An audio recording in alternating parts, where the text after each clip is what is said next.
Halo teman-teman semua, selamat datang kembali di channel kami Integral Education. Hari ini kita akan membahas latihan-latihan soal ya di aturan penarikan kesimpulan. Karena teman-teman bisa lihat di sini nomor 1 ya.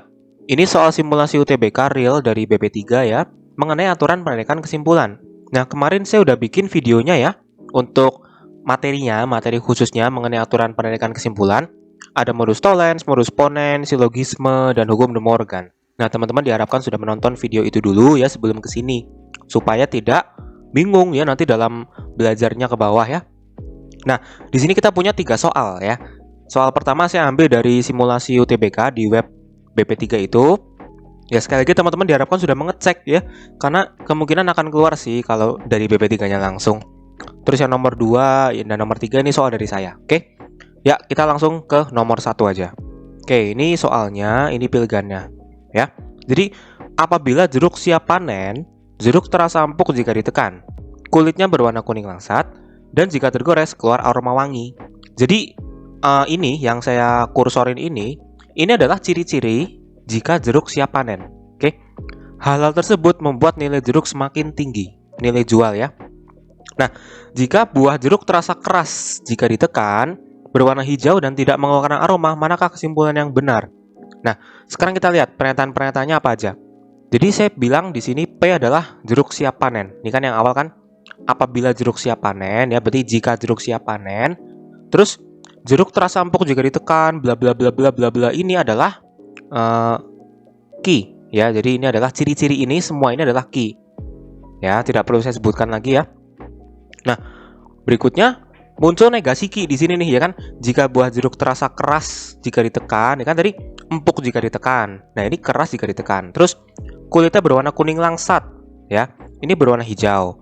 Terus jika tergores keluar aroma wangi. Nah, ini tidak mengeluarkan aroma. Nah, berarti kalimat yang terakhir itu adalah negasi key ya kan, lawan dari kalimat siki. Oke, nah di sini kita punya kalimat logikanya berarti apa nih? Premis 1 berarti P maka Q ya kan. Apabila jeruk siap panen, jeruk tersampuk jika ditekan bla bla bla bla. Ini adalah P maka Q. Oke.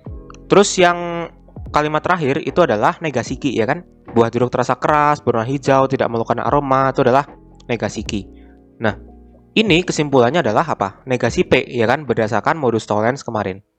Negasi P, nah P-nya jeruk siap panen. Berarti negasi P adalah jeruk belum siap dipanen. Oke, jawabannya berarti yang mana nih? Jeruk belum siap dipanen, yang B ya. Ya, ini jawabannya yang B. Oke, nah sebenarnya di sini saya udah selesai sih menjelaskan jawaban nomor 1 ya, tapi mungkin dari teman-teman akan bertanya, lah berarti kalimat yang ini gimana nih, yang hal-hal tersebut membuat nilai jual jeruk semakin tinggi, itu tuh buat apa gitu ya. Nah, sekarang kita lihat deh peran dari kalimat ini tuh apa sih? Ya, ini masih di nomor 1 ya. Opsinya masih sama.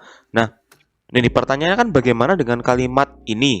Oke, tadi kita udah dapat jawabannya kan, yang B kan, ini udah bener nih. Nah, ini hanya tambahan aja sih. Mungkin teman-teman bingung peran dari kalimat ini tuh apa gitu ya. Nah, sekarang lihat di sini. Hal-hal tersebut membuat nilai jual jeruk semakin tinggi. Hal-hal tersebutnya tuh apa sih? Yaitu adalah yang ini. Jeruk terasa empuk jika ditekan dan seterusnya sampai keluar aroma wangi ini. Berarti saya boleh bilang apa? Jika jeruk terasa empuk, terus kulitnya berwarna kuning langsat dan seterusnya, maka hal tersebut membuat nilai jual jeruk semakin tinggi. Jadi sebenarnya di kalimat ini ada implikasi yang terselubung. Jadi P-nya adalah ini. Ya, kalau tadi kan P-nya jeruk siap panen. Nah, kalau kita kaitkan dengan kalimat yang setelahnya ini ya, P-nya sekarang jadi yang ini. Jeruk tersampuk jika ditekan bla bla bla bla. Nah, Q-nya adalah nilai jual jeruk semakin tinggi. Masuk akal kan? Kan hal-hal tersebut membuat nilai jual jeruk semakin tinggi. Gitu ya.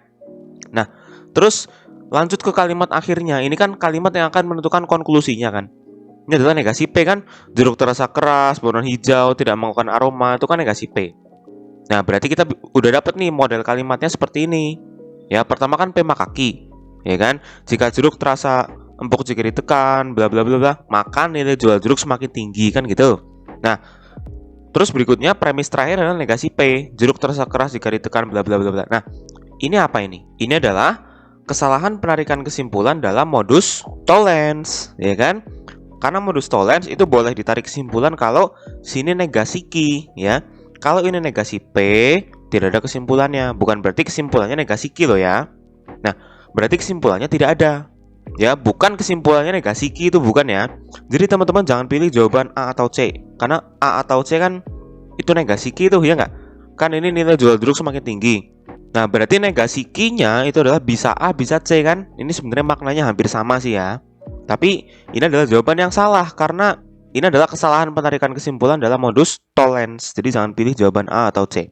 Ya, tadi jawabannya yang B. Oke, paham ya? Yuk sekarang kita lanjutkan ke nomor 2.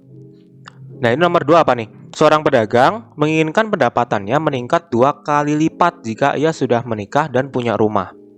Ternyata pendapatannya tidak meningkat 2 kali lipat. Nah, apa kesimpulan yang benar? Jadi ini ABC-nya. Pernyataannya, ya saya misalkan P-nya ini yang ini nih, pedagang sudah menikah dan punya rumah. Jadi yang P itu yang belakang ya, justru ya, bukan yang depan ya. Ingat ini kalimat jikanya kan di tengah. Jadi seorang pedagang menginginkan pendapatnya meningkat 2 kali lipat jika, nah awas nih, jikanya kan di tengah. Jika ia sudah menikah dan punya rumah. Berarti sebenarnya kalimat pertama ini boleh saya tulis ulang atau saya reka ulang sebagai jika ia sudah menikah dan punya rumah, maka pedagang itu menginginkan pendapatannya meningkat 2 kali lipat, gitu ya. Jadi hati-hati dalam penyajian kalimat seperti ini, P-nya itu yang belakang justru ya. Nah, Q-nya yang depan. Yang pedagang menginginkan pendapatannya meningkat 2 kali lipat. Oke, jadi kalimat pertama ini adalah P maka Q nanti. Oke, terus berikutnya ini, ternyata pendapatannya tidak meningkat 2 kali lipat. Nah, berarti apa ini?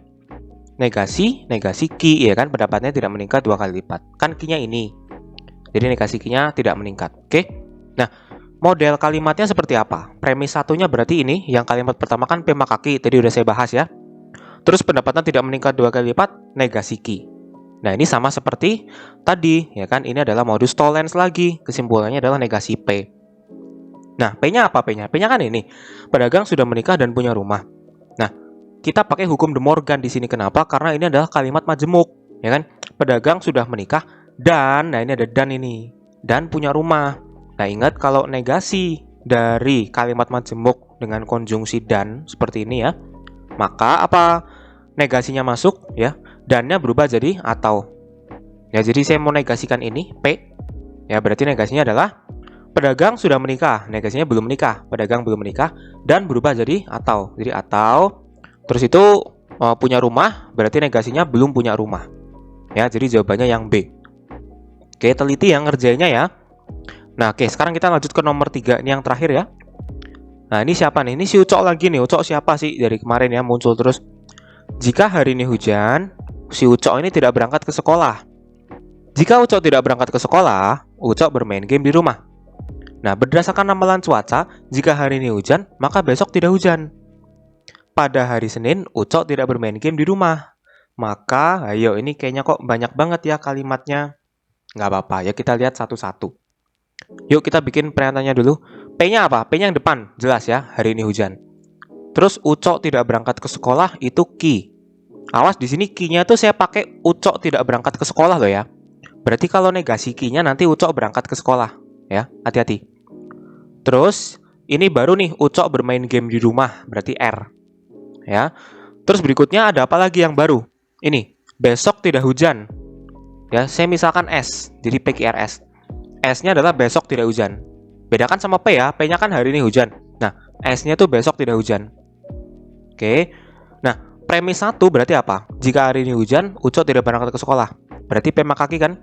Jika hari hujan, maka Ucok tidak berangkat ke sekolah. Terus premis kedua, yang ini nih, ya, yang ini.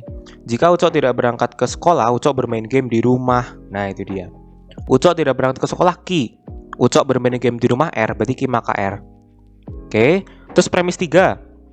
Apa ini? Jika hari ini hujan, maka besok tidak hujan. Ya, hari ini hujan apa? P. Besok tidak hujan, berarti S. Ya, P maka S. Oke, paham ya? Terus ada lagi nih premis 4 ya kan. Pada hari Senin, ini Ucok tidak bermain game di rumah. Nah, kalau Ucok bermain game di rumah, R. Ya kan, kalau Ucok tidak bermain game di rumah, berarti negasi R. Ya, jadi ini kita punya 4 premis sekarang ya. Nah, kita ngolahnya gimana? Satu-satu. Jadi saya mau tarik kesimpulan premis 1 dan premis 2. Kan P maka Q, Q maka R. Kesimpulannya apa? P maka R kan, berdasarkan silogisme. Ya. Nah, P maka R ini saya mau sebut premis 5. Ya, supaya ke bawah nanti ada notasinya nih. Oke, nah terus P maka R ini mau saya tarik kesimpulan dengan premis 4. Ya kan, P maka R terus negasi R. Nah, kesimpulannya adalah negasi P. Berdasarkan apa? Modus tollens. Nah, negasi P ini mau saya sebut premis 6. Ya. Nah, sekarang kita lihat yang belum dikonsider kan premis 3 nih. Premis 3 tuh P maka S, ya. P maka S negasi P. Kita lihat. Premis 3-nya kan P maka S. Terus premis 6-nya negasi P.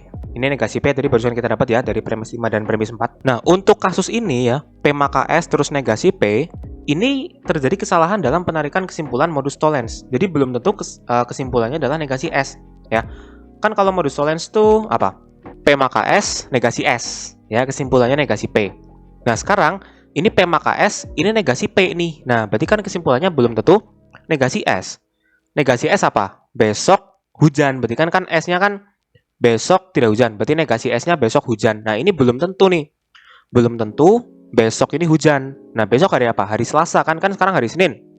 Nah, berarti hari Selasa itu belum tentu hujan gitu ya. Berarti jawabannya yang mana? Yang E ini ya. Hari Selasa bisa jadi hujan ataupun tidak hujan. Oke, paham ya? Jadi untuk yang yang premis 3 dan premis 6 itu nggak bisa ditarik kesimpulan. Oke, makanya hari Selasa kita nggak tahu itu hujan apa enggak. Oke, jadi sekian video dari saya ya. Jadi follow terus ya video-video kami ya, dan juga ditonton ya, di-subscribe untuk pemahaman kalian dalam menghadapi UTBK. Sampai jumpa di video selanjutnya. Jangan lupa like, comment, share, dan subscribe. Goodbye, dadah.